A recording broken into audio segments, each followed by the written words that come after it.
Good morning. Good morning, everybody. Good morning. Good morning. Good morning to you. It's gonna be the March day coming to you. Good morning. Well, I'm not a great rapper, y'all. That's not what I am, but I am a good morning person. I love the mornings because I get to start all over again, and our mercies are new every morning. I am life coach Reverend Fiona Laverne. Today, we've got, I'm dropping earrings and everything. I'm just excited. Well, today is going to be a very, very, very, very, very exciting day. We're going to be talking about negotiations, how to negotiate and how to, advocate for what is needed in your life. You and I have got to learn how to be negotiators, good negotiators. Resolve conflict, all of that comes from being able to talk and get your point across and get what you need done in your life. I am Life Coach Reverend Fiona. It is the Good Morning Show, and we're glad that you decided to tap in today. It is going to be a great, great day. So excited, so excited, so excited. Because guess what? I always got something to say, and it's going to be a great day. For those who have family members that are in conflict, Army, Air Force, Navy, Marine, Coast Guard, we send our best wishes to you and your family, that your family stays safe and secure, and that God will bring your loved ones back to you without you suffering in any way. We've got to pray a divine covering over those that are in a conflictive, combative arena. I'm familiar with that, and I don't think it's good for anybody to experience that type of pain. So if you are ready, we are going to get started. I'm Life Coach Reverend Fiona Laverne. It is a very day. It's not going to be a toxic day for you. It is going to be a great day because we have a topic that is so great. Negotiations.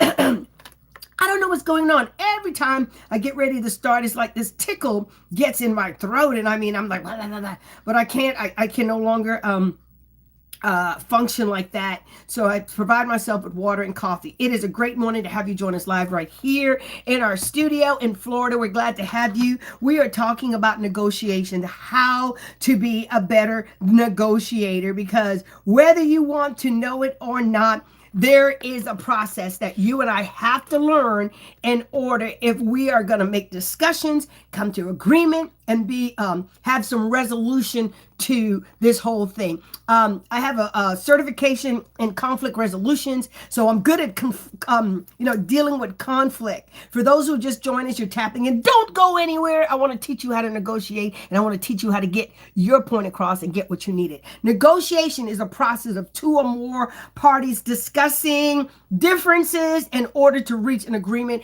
or a resolution. How many times have you made a discussion? Oh my God. And it turns into an argument.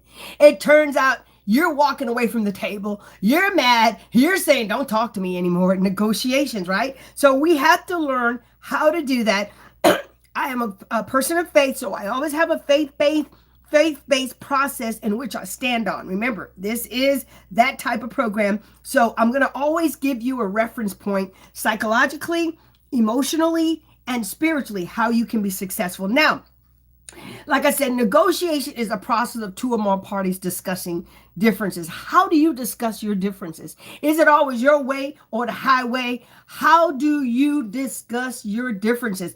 Do you get your point across very well, or does it always end in a conflict, or it ends up you walking away and pouting or angry because you could not convey what you needed across effectively in order to regulate or exchange your ideas or your values? I'm here to help you today. There is a balance between assertiveness and empathy. When you are in a conversation, it is not always what you got to say. It's how you say it. You can catch more flies with honey, y'all. You can get your point across very easily and brilliantly if you figure out how to balance between your assertiveness and your empathy. Come on now. This is not a test of emotional control. This is not a test of you getting your way all the time. It is about clarity. Yes, clarity. We need to negotiate because why do we have to learn how to negotiate? Because we all have different interests. Each and every one of us see things differently from a different perspective based on what we have experienced, right? So we often want to negotiate with people that have our different interests. When I see things getting like conflictive and battling, I step back. I'm like, okay. And I put myself in a listening posture because their resources might be limited. You may have more resources to negotiate because you understand what you need, how you need it, and where you need to get it. But conflict, if you are one that avoids conflict, if you are one that avoids, hey Eric, good morning. If you avoid voicing your thank you.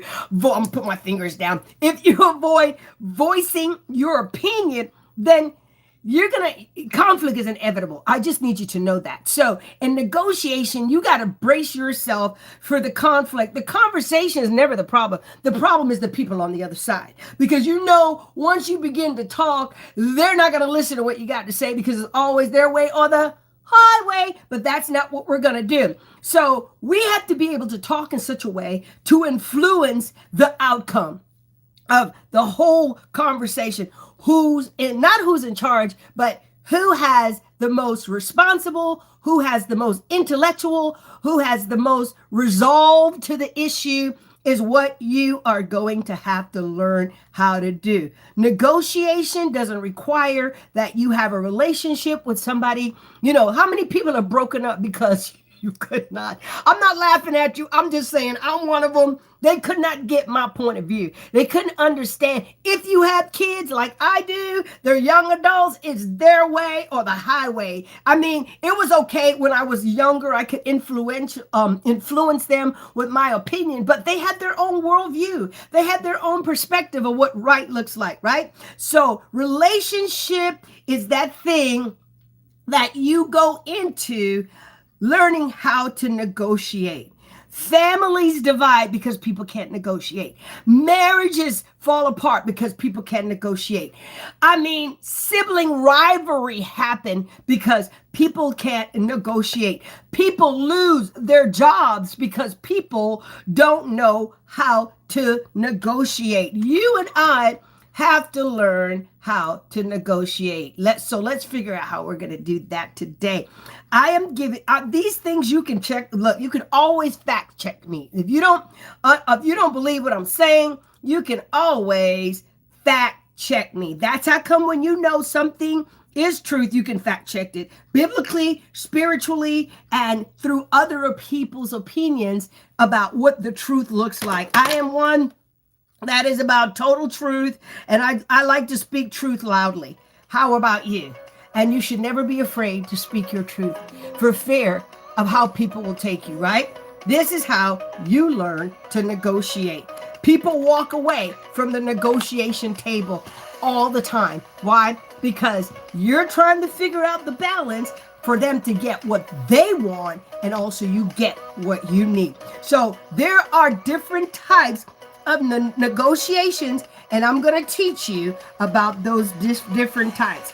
Tell me in the drop line if you've tried to negotiate with somebody, and I know what you're going to say. They just don't listen. They just don't listen to what I have to say. So this is how you do. You just can't sweep in the relationship. First of all, you got to learn body posture. If you come in aggressively with your body posture, if you come in with your body aggressive stance, you're not going to put people away. You're going to push people into, a conflicted posture. So you've got to learn what your posture looks like when you come in to negotiate. If you've ever been in a conference room and the person that's speaking, they always sit at the head of the table, because at the head of the table, you command what? Respect. You command attention. And all of the chairs turn to the person that is speaking in the room, the one that's in charge. So, for example, If you're not in charge and somebody's in charge, then you got to learn how to posture yourself. First of all, it's a posture of attention, not a posture of, you know how we do it. We look back in our chairs and we sit back. No, that's not how you do that. You have to have a posture of attention. You have to have a posture of negotiation, right? And that's where you lean in. You always give the assumption that you are receiving what somebody has to say. If you are with a spouse or with a friend, never have a negotiation with a spouse or a loved one in the wrong posture. Have them sit at a table. If you are standing up, for example, with children, and you're trying to negotiate your way, they see you as that you're lording over them. So you always have to put yourself in a negotiation posture. Have someone sit at the table. That way, if you're sitting at the table, they can't see you patting your feet. They can't. I often put my hands and I fold at the table so they can't see my hands move if I'm clenching my fist because I'm not in agreement with what they're saying.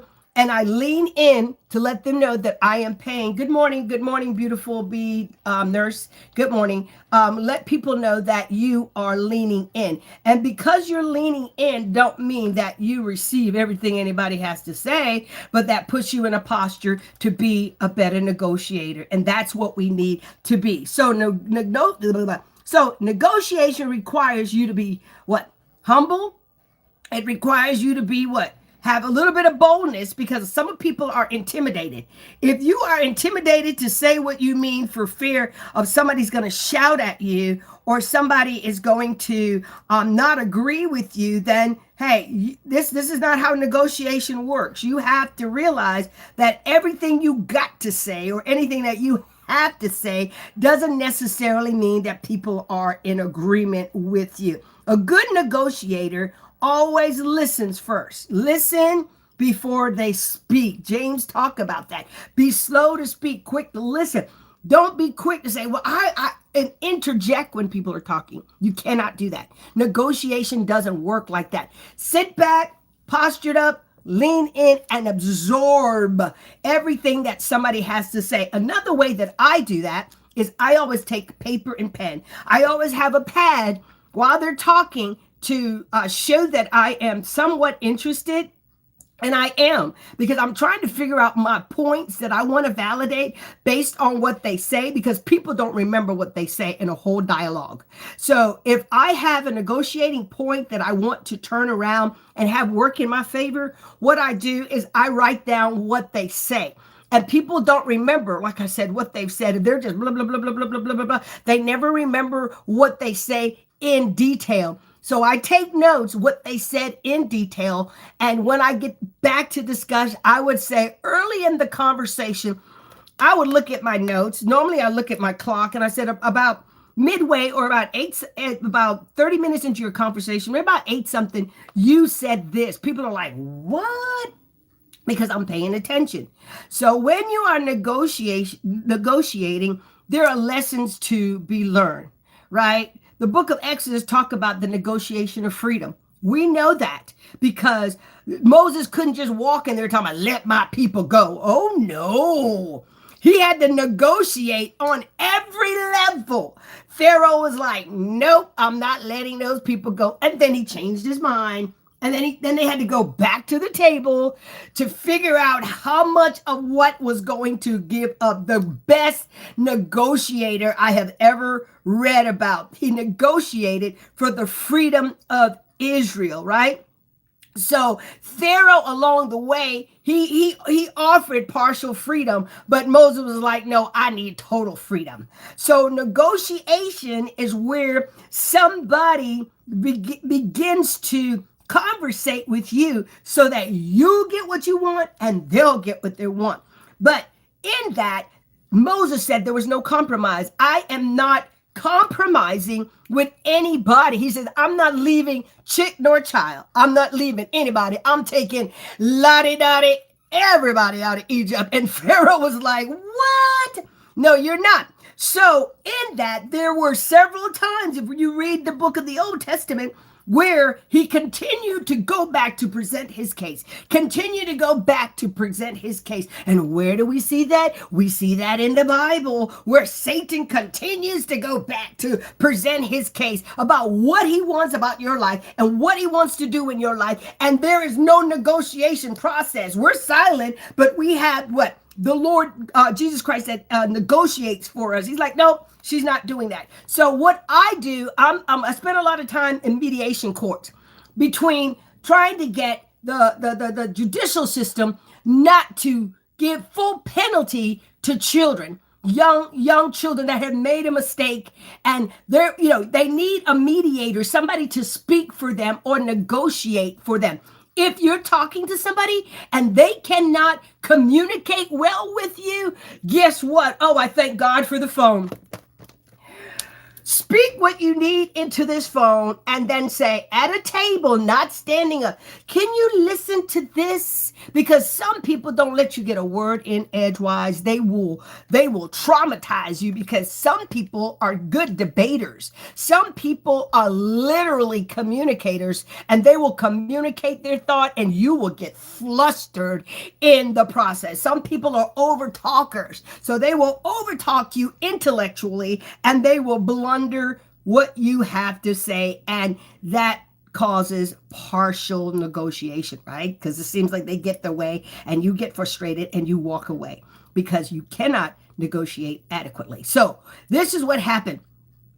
Whenever there was a negotiation, remember Christ in the wilderness, for example, right? So here comes the enemy. You and I, remember, this is a faith-based program, so Reverend Fiona is coming with some scriptures, and I'm coming with some foundation. And don't worry, I'm going to tell you how to negotiate in business. I'm going to tell you how to negotiate against war, against other aspects of things in your life. And it's applicable across the board. It doesn't matter if you're fighting the devil. It doesn't matter if you're fighting your boss. It doesn't matter if you're fighting your kids. It doesn't matter if you're fighting your spouse. It doesn't matter if you're negotiating with your friend. Negotiation is a negotiation. These tactics work the same way. However, if somebody is not in agreement, then you're going to have to strategize and figure out, segue, how you're going to get what you need. For example, Satan says, I'll give you bread. I will give you the comfort if you throw yourself down, right?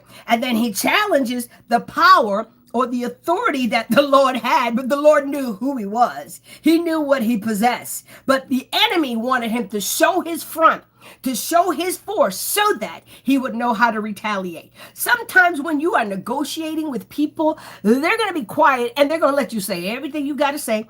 And you're just blah, blah, blah, blah, blah, blah, blah, blah, blah, blah, blah, blah, blah, blah, blah, blah. And they know who has the true authority, because you're coming to the table to get what you need, but they already have what you need. So there are some things that people do to block you, stop you, or hinder you from getting what you need in your life.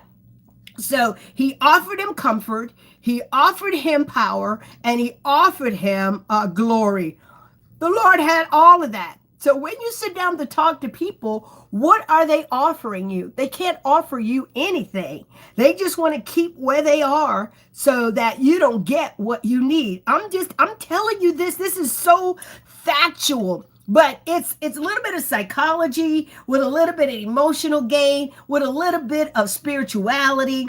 You know, these are the things. I do not know anybody in Michigan. Do you guys get a lot of scam calls? I mean, it is every single 15-minute scammers are like, ling, ling, ling, ling, ling, ling, ling. What I want you to do, this is a sidebar, get you a spam software on your phone. So when it rings, it shows that it is spam. And they regurgitate from the same number. I have blocked a number like 25 times. And I'm like, well, how do you guys get new numbers? It is a robotic system. So you just have to fight at a different level. So let's get that. Each temptation was a negotiation attempt. I don't know what you're dealing with, but the enemy comes and tries to negotiate an attempt to get what he wants from your life.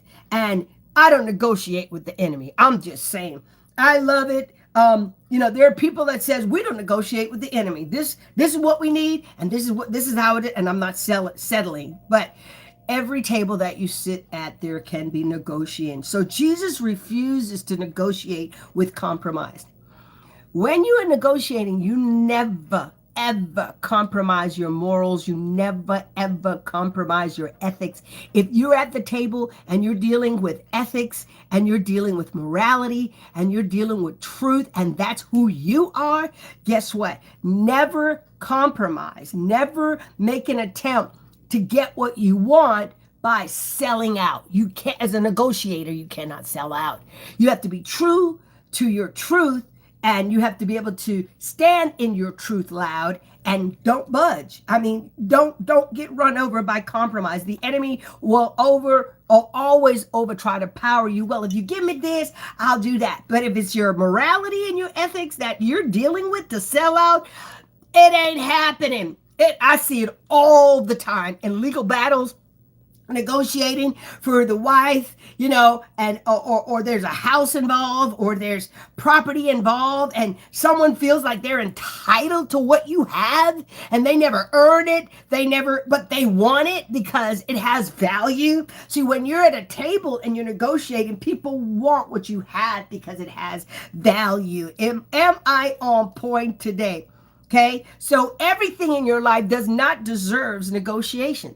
It just possesses it. You don't have to negotiate about your happiness. You don't have to negotiate about the things that you work for and that you need. You have to first consider your valuability. How valuable are you with your negotiations, right? Because if you're trying to get a job, people are going to say, well, I'm only going to give you $50,000. But you say, look, you got to be able to validate my experience, my education, my atmosphere, what I've done. All of these deem me worthy. I've been in this for so long, so I am the subject matter expert. And you go to the table with that, people will try to talk you down off of your value. I know what I'm talking about. You got to know how valuable you are. Yes, I love that. So if you are in a healthy negotiation, with that emphasis, healthy, right? You got to have some emotional regulation going in that. I mean, people know if you got it. If you don't have the information on the facts, like when you're trying to get a job and you better do the fact check. Learn about the company, learn about, the past, learn about the CEOs, learn about everything about that company. Because I have asked people, why do you want to work for this company? Oh, I just want to work for it because I heard you're the best company. Well, tell me a little bit about my company and history. And they'll be like, ding, ding, ding, ding, ding, ding. So when you're negotiating a healthy negotiation, you have to know your facts. You got to know the background information, and you cannot compromise or be willing to settle. They have to meet you in the middle somewhere. For example, if you're asking for $20,000 and they say, well, we'll only give you $18,000, then you'll say, well, my goal is $20,000, but I'll be willing to work for $19.50. And they'll be like, well, I don't think I'll get back with you. And you'll be like, okay. And trust me, they will negotiate. Why? Because you're getting close to what you want, but you're not settling for what they want to give you because of your value. Do you guys understand what I'm telling you today? So in negotiation, you have to have what I require, the necessary fight utensils. You got to have the necessary facts, the necessary fight utensils. If for example, if you go in there like most people do a faith, I'm going to just be blessed by the Lord. God is going to give me favor. Yeah, favor will go before you if you are doing a business or you're trying to acquiesce, or negotiate money. God'll move on somebody's heart. Now, I don't know how much he'll move, but I know he'll move. But you've got to meet the basic requirements. If you're trying to get a house, for example, and you don't meet the basic requirements, in this country, you've got to have a credit score. That's the basis. That lets them know if you're able to pay your bills on time. If you're not able to pay your bills on time and you go to try to negotiate a $300,000 house, it's not going to happen. They're going to look at you and they're going to, based on that report, and they'll say, you need to show some consistency before we let you have this $300,000 house. But because you want a house so bad, you settle for the credit score that says you're at 550, that says you get a $75,000 or $80,000 house instead of being disciplined to go and get your credit right. I'm just saying, I'm just using that for example. Some negotiations are no shortcut. You can't go in there supernaturally and talk about, well, my faith and my blessing. Christians, we do that all the time. God is going to make a way for me and a way out of no way. All those scriptures are true. God does his part.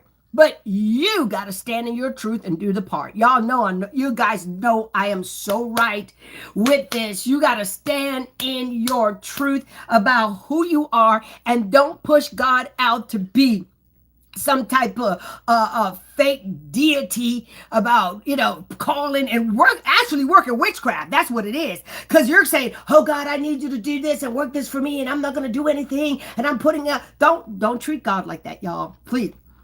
He will do what he needs to do. Remember, he lives on the inside. So he works with inside of you. We are inside the world. So we have a God system in a world atmosphere that we've got to work and manipulate and move both in our favor. Can I get an amen? An amen. So y'all don't want to amen me. But if I was talking about, casting out this and doing this, y'all will be right on the pot with me. But these are teachable things that you have to learn as people of faith in the Good Morning Glory Show. I am Life Coach Reverend PHEONIA LAVERNE. It is a good day, y'all. I love learning. I love learning how to be a better person of faith. These are the things that you learn in conferences and all that kind of stuff, but you get it on the Good Morning Glory Show. Please click like and subscribe on YouTube. Follow me on Facebook. Instagram, all of that, because the information you can share with somebody else. But I'm glad you're tapping in today. So let's keep on going about negotiating the right way. Amen. So I love the fact that God has a plan for us and the world. All the business people, come on now, they work like this. They do seminars, car dealers, they go to a school, and actually dealership school, to learn how to negotiate, to learn how to make you buy a car. And we, with our uneducated self, don't learn the art. So we end up what I call buyer's remorse. We end up getting something that we really didn't want. We settle for because all they need to do was sell a car. I'm not coming for the salesman. I'm not doing that. You're doing your job. But I'm helping you understand how negotiation works. If you don't know your worth, your negotiation is below value. I will go into a car I don't have to buy a car. And I'll be like, no, I don't need to talk to an agent. They'll be like, what? Nope, I don't need to drive the car. And they're like, no, well, but just drive it, get the feel. I said, no. And I would say, I want the youngest person that just started, the new salesman that just started. And they were like, well, why do you want that? I said, well, I know my reason, because the new one is not crafty. The new one is not manipulative. The new one has not mastered the art of negotiation. They're fresh. They're a new car salesman. And I will say, I'll do my research on my car. I'll do everything, the price mark. And they'll say, do you have something to trade in? I'm like, absolutely not, because you don't have to have a car to trade in. And because when you trade in a car, that they sell that car and they don't give you what your car is worth. I'm just saying. So I just go in, I say, I want to speak to the newest person. They were like, his turn's up. And I'm like, no, I need the newest salesman. I want to be a blessing to them. So the guy comes out, or the girl, hi, Miss Fiona. And I'm like, hi, I want to buy a car. And they're like, okay, what car are you looking at? I'm like, no, I don't want to look at it. I want to buy that one. Take me straight to the finance department. They're like, what? See, that's negotiation. You always go to the top. You always go to the top of what you need. And what happens is when you're talking to people, they will come in and try to mediate for the person that's at the top. The devil can't mediate for Jesus. Come on now. No, nobody can mediate for him. If the Lord has something to say, he's going to say it to you. He's going to negotiate with you, your discipline, your behavior. He's going to negotiate with you, and then he's going to confirm it. Come on now. So I always flustered the car salesman. And I know about balloon payment and those fine lines that you guys don't read. Whew. I have already preloaded a contract, and I'm reading. I know what I'm looking for, the very fine print, but I know what to ask. Like, what is my percentage over a 5-year period of time? What will I be paying? I need a gap insurance. I'm telling them what I need. I need an insurance for my motor that after the contract's over, I need to have this, blah, blah, blah. And they're looking at me like, what? Because if they don't include that in the contract, it's more money that is saved. So I'm just teaching you. Being a female, they've tried to take advantage of me a lot of times. So I had to learn. I've had lemons. I've had balloon payments at the end. They tack stuff on. I bought houses, and I'm like, and then you have a moving mortgage. When you buy a house, first you buy the house, it's at a good rate, but because you're so excited to get a house, they don't explain to you that every year taxes goes up, and the bank that sponsors your house, they're the ones that have that moving interest. So you got to make sure that you get a fixed interest, that no matter what happens over the life alone of that house, that interest does not change from the borrowing of the bank. These are just some things. So how do I know that? By knowing the truth and the fact check. Realtors, I get it. I know what you need to do. That's what you do, and that's how you get blessed. But when you're representing me, or when you are representing Christ, you got to know what you're talking about. The devil's laughing at us like, man, you guys can't negotiate your own faith with all of the things that I'm coming to you. Because if you know how to negotiate, you would kick me out of your life. You would kick me out of your problems. You would kick me out of your emotions. Come on now. But we'd be like having demonic negotiations with the enemy, and how do you do that? Through loopholes. The devil will always find a loophole. Just like in a contract, every contract has a loophole, and is normally in the fine print. I'm coming somewhere, guys. I'm telling you, you will never look at a contract. You will never go to the table with your family, your friends, your coworkers again without looking at what negotiation is going to bring. So you have to have a clear identity, know your worth, know what you're negotiating about, know the value of what you want, and then you have to set up strong negotiation boundaries. What you will not go over. I have walked out. People were like, well, it is $30,000, but we can get it for you for $29.99. I'm like, no, I'm not paying that. So strong negotiators know the bottom line first. You got to know what they call BATNA, B-A-T-N-A. BATNA. Write it down. Don't you ever forget it. BATNA. The best alternative to a negotiation agreement. BATNA. Know your BATNA. Not your Batman, but know your BATNA.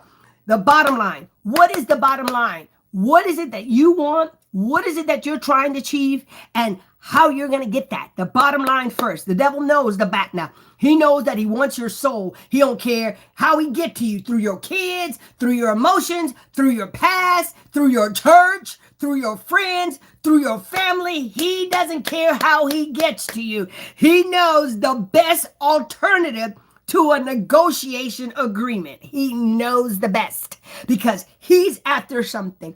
He is after your soul, but your soul belongs to the Lord. He can't touch that. So he touches everything else to get your soul to say, nope, I'm disconnecting from the Lord. Come on now. So every strong negotiator knows the BATNA, best alternative to a negotiated agreement. What's your best alternative? I'm teaching you today. And then there are what we call non-negotiables.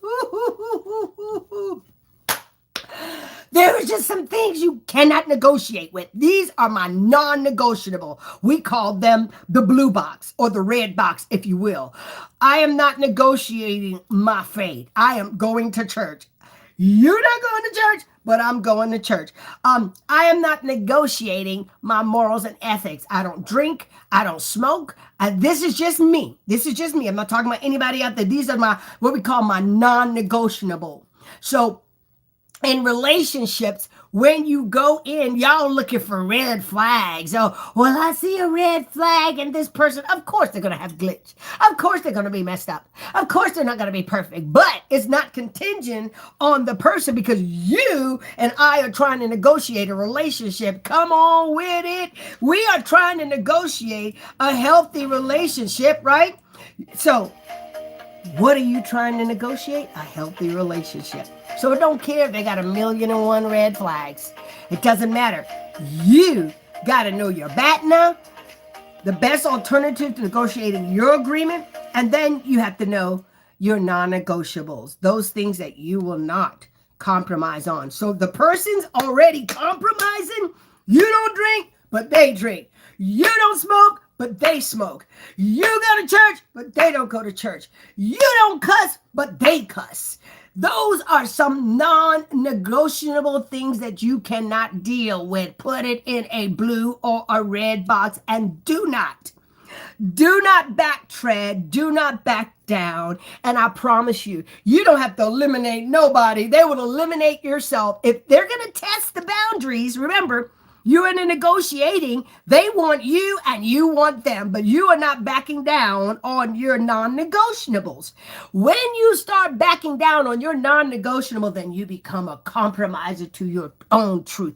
You start bending, well, him and Han, well, it's not that bad. And, I can work with it. No, you're not. You can't work with that because those are your non-negotiables. So negotiation always involves information. Do you have enough information and facts to negotiate? Do you have or do they have an emotional leverage? Some people have an emotional leverage. I'm not going to talk about some people that got emotional leverage on me because of respect.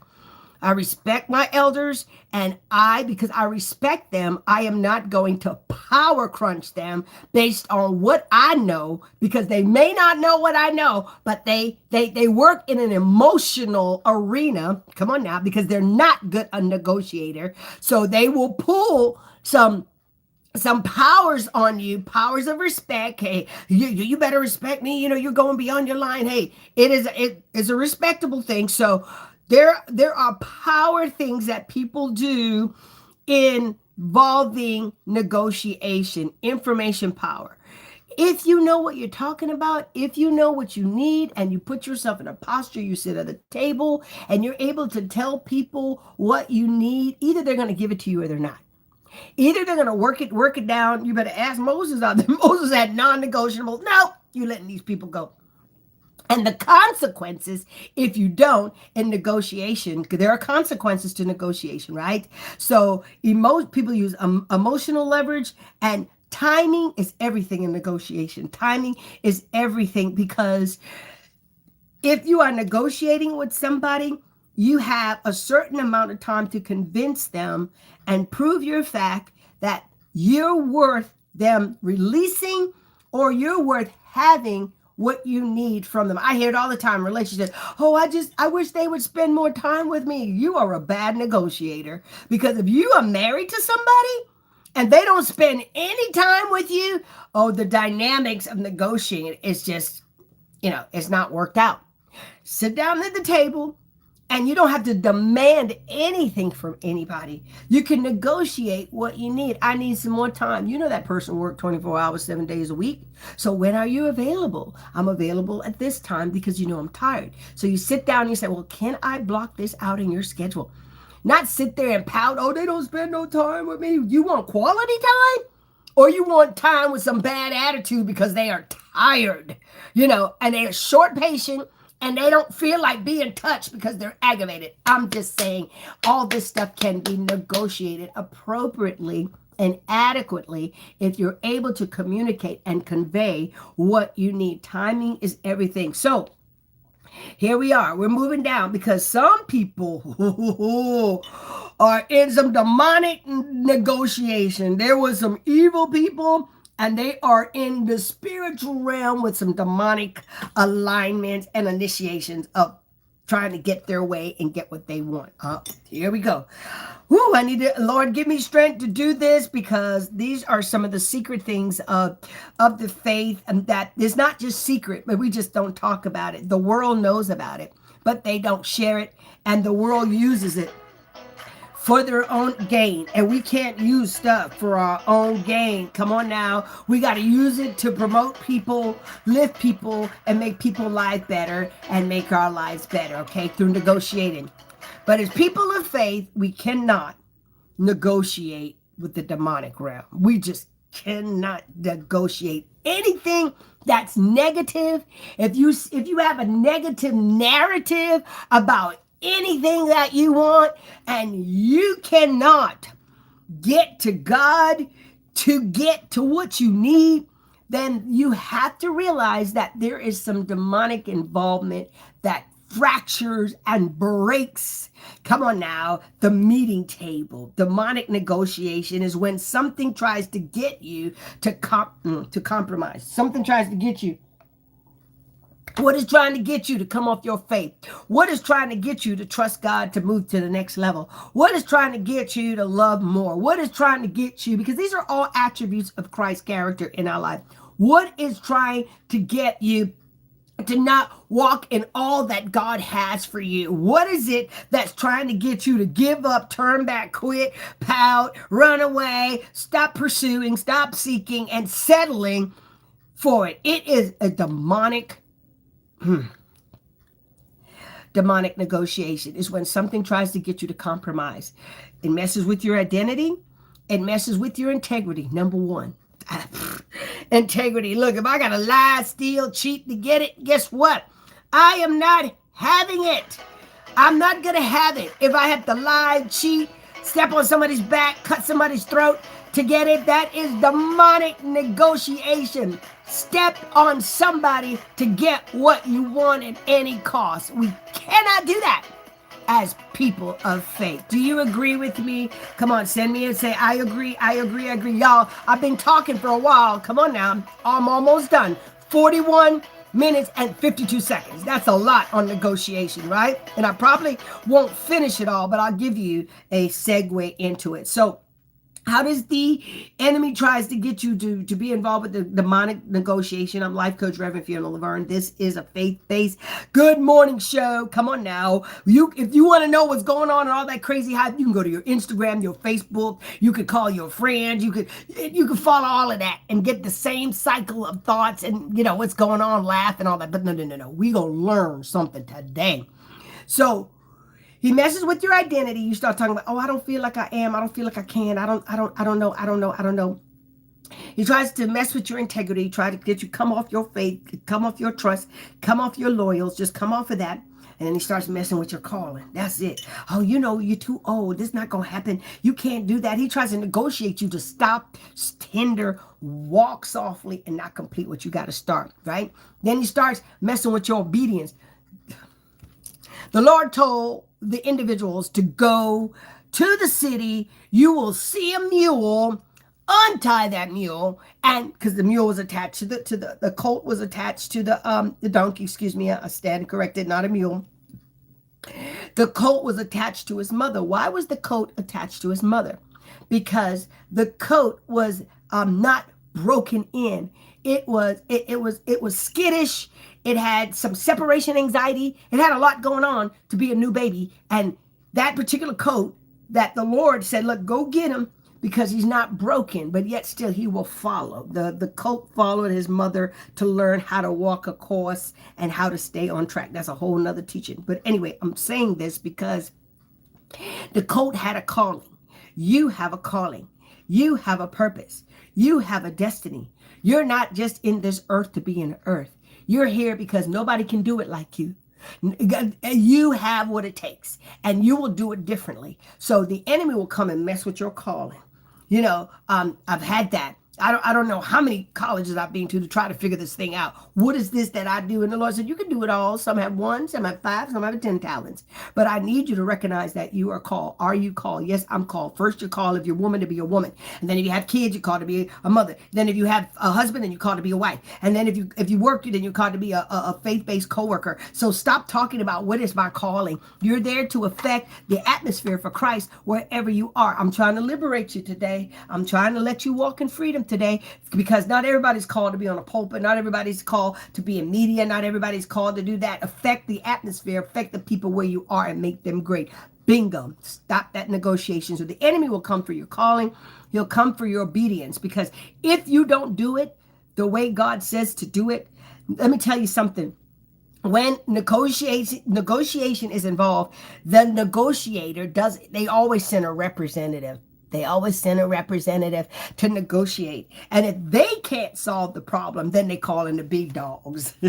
They call in the number one to get it right, right? So if you can't get it right, and you've tried, and I've tried to work this out, I've tried to talk, and call JC, call Jesus Christ, and then let him help you walk it out and figure it out and get him to say it. So you and I have to have a purity heart when we're negotiating. People can see through the fakeness. They can see through the dress. They can see through the talk. When you go in to talk to a banker, look, just have your facts. Don't be coming there thinking that just because you dress business professional, just because you have some business lingo, they going to pull up that computer. They're going to look at your bank account. They're going to see how much money you really have and what you really need. Come on now. Don't be going to the negotiation table of relationship and people start asking you some questions, and then they see your little mood and your little attitude, and you try to negotiate that you're the one for them. Don't be going into church talking about I'm saved, sanctified, filled with the Holy Ghost, and you trying to negotiate your faith, and people see who you are outside of your faith, at your job, in the neighborhood. I'm just saying, we got to negotiate properly so the facts are true, what people see and what people want to give you based on what you need. The enemy strategy is the enemy strategy is rarely forced. The devil don't force you to do nothing.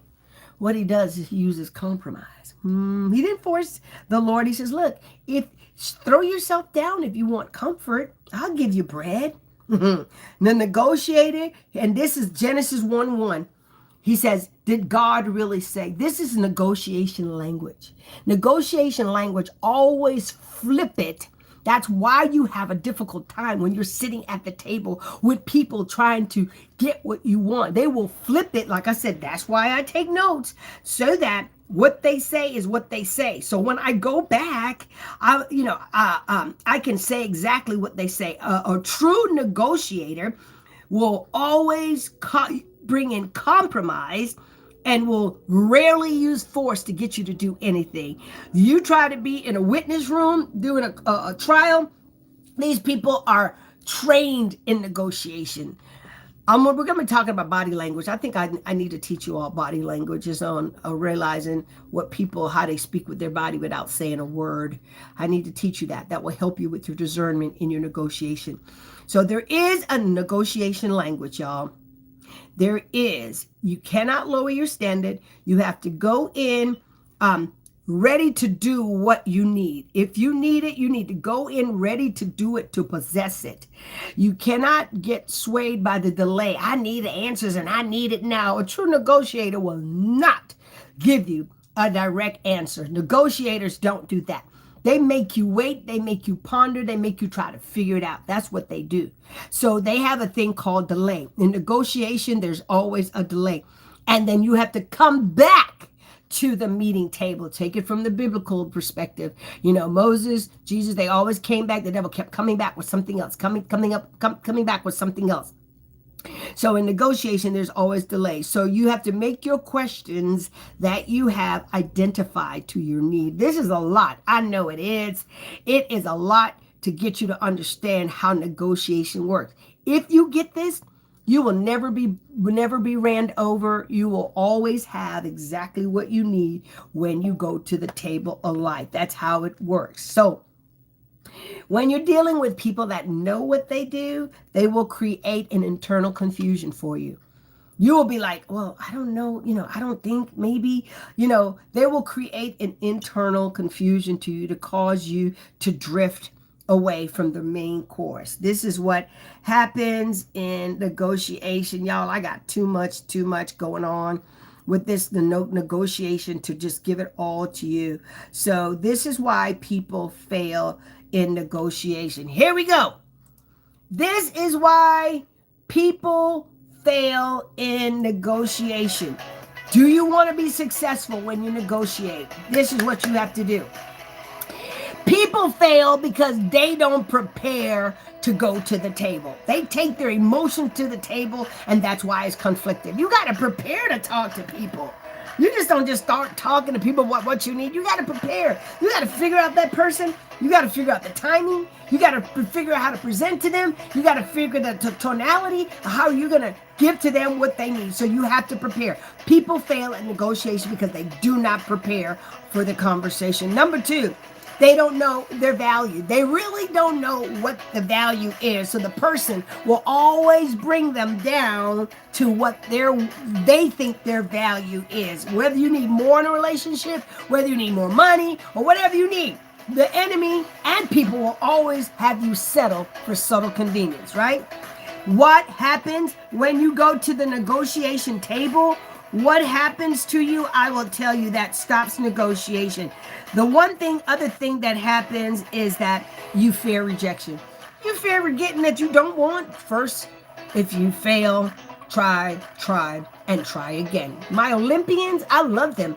They don't quit trying to get that gold medal because they didn't get no medal. They know that the medal is the thing that they're looking for. Keep your eyes on the prize. Keep your eyes on the prize. That's what you have to do. All right? When you're at the negotiation table, never over-explain. Stop trying to explain yourself. Don't over-explain. Say what you mean what you say, and put it in that person's court and let them respond. Don't give them an answer. I say, I will get back with you. Let me have time to think about it. That's what it is. If you feel fearful of rejection, of course, a true negotiator is not going to give you what you want right about. You got to haggle with it. That's why you spend all them hours. When you're trying to buy a car, man, you can't buy the first house you see. That's what they want to give you. They give you options. Options. Give yourself options. Don't try to over-explain yourself. Well, you see, know what you're talking about. So, and never negotiate in your emotions. You see, you go in there crying first up, and you go in there begging, oh, well, I need this. But people don't care nothing about that. I'm just saying. Put your poker face on when you go in for negotiation, right? I need to speak to your boss. And they were like, what? Have all your ducks in order. Have all your counseling statement. You see, for the last 5 years, I've gotten great excellence, blah, blah, blah, blah, blah, blah, blah, blah. My pay grade is still the same. I need to talk to you about considering a promotion. Well, timing, great. I get that. But my criteria and my expertise has proven that I deserve to have more funds, not later, but like right now, based on what I do. Negotiation. They'll say no. You'll be like, well, okay, consider that, and I'll get back with you, boss, concerning. I'm going to wait on your response. Never take the first answer. And never negotiate in desperation and because you want it and you want it now. I need it. No. Negotiate never in your emotionals. Yes. Never accept the first offer, y'all. Never do that. That's negotiate because the best is still yet to come. No patience and know what it is to hold on. Never compromise your core principles. Never do that. Psychologically, fear is one of the things that cause you to abandon oneself at the negotiation table. Fear. What are you fearful of? Don't be fearful. So if you want results, you need to negotiate. If you want something, you need to negotiate. So you got to prepare for the party, baby. You got to prepare for the party. Even if you got information leverage, information overload, you get it. You have an arsenal of knowledge when you go to the negotiation table. When I'm negotiating mediation, I learn about the father, I learn about the mother, I learn about the kids, I check their school records, I check their medical records, I do all of that. So when I go, I know what I'm dealing with. You got to know what you're dealing with, right? And then stay calm. Stay calm in negotiation when the person is about to attack you. They're going to talk to you. When you see that voice level starts going up, it's to get you to rise. But you stay calm. right? So that you can talk about the issue, not attack the issues. Whoa, husband and wife need to learn this. Well, I need it. No. You talk just so calm. Well, babe, you see, this is what I need, and this is why I need to talk to you. You see that voice I'm using? Who would not come to the negotiation table like that? But you come throwing stuff down, and demanding stuff and, screaming and hollering. Negotiation doesn't work like that. Stay calm so that you can attack the issue in the right way, not the person. Attack the issue, don't attack the person. You guys know this is all right.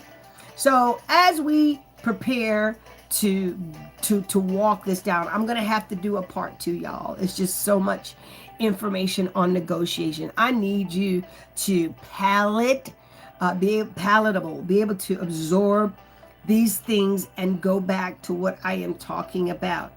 So on tomorrow, I'm going to be talking to you about the negotiation table, the tactics that people use in order to sway you away from what you need, right? So ask strategic questions that reveal the weakness and the motives of your options. That's what they do. Well, how can I help you today? And why are you looking to seek aid and help from us? If this was given to you, what are you going to do with it? The motivation. Questions reveal your weakness, your motives, and your options. That's what negotiators do. They're not just going to give you their money. They're not just going to give you your time. They're not just going to give you them because you don't know the strategy. They know the strategy. Be willing to walk away. Power up. If you can't get what you need, or you have the inability to express what you want at the time, you'll say, please excuse me, can we reconvene on tomorrow? I have some things to think about. I have to best prepare myself for what I want to present to you. I see that I don't have enough facts right now, and be willing to walk away from the negotiation table. Never fake it. Never fake it like you know what you're doing, because power will increase and you'll leave empty-handed on the negotiation table. That's with anything. Relationships, your children, conversation, your job, your faith. That's with everything. We try to negotiate with God all the time. God is like Moses, I want it all. Well, I'm not willing. I need a little bit more time. Negotiate it. We negotiate with God, don't we? We negotiate with ourselves. You know what you got to do, but we try to exhale and we try to negotiate our wounds. I need more time to heal. I'm not ready yet. So we negotiate all the time, and all our unhealed stuff will cost you, because you got to go to the negotiation table, not with insult or injury. How do you recognize spiritual compromise? That's what we'll be talking about tomorrow. You cannot a compromise in a negotiation table. We're going to talk about that. Things you got to ask yourself at the negotiation table, how to declare your identity at the negotiation table. These are the things. Let me take one look at my notes. And then we're going to also conclude on tomorrow what things people do to weaponize themselves at a negotiation table to fight against you. There are some concepts and tactics that people use, like the delay tactics, the good guy, bad guy tactics and negotiation, the missing person negotiator. These are all tactics. Let me tell you something. When I started studying this, guys, I got so empowered. I thought I knew what I was talking about, but there are some people that really know what they're talking about regarding negotiation. If you want to be a better negotiator, so you have to be good not only for yourself, you have to be good for the people that are going to depend on you. You got to be able to stand in the gap for people. Y'all, I am life coach Reverend Fiona Laverne. Let's get hyped at the Good Morning Glory show. And I'm so glad that you decided to tap in today. So special, so nice, so sweet. And I appreciate you guys. talking about the personality of a negotiator. There are all types of narcissistic type negotiators.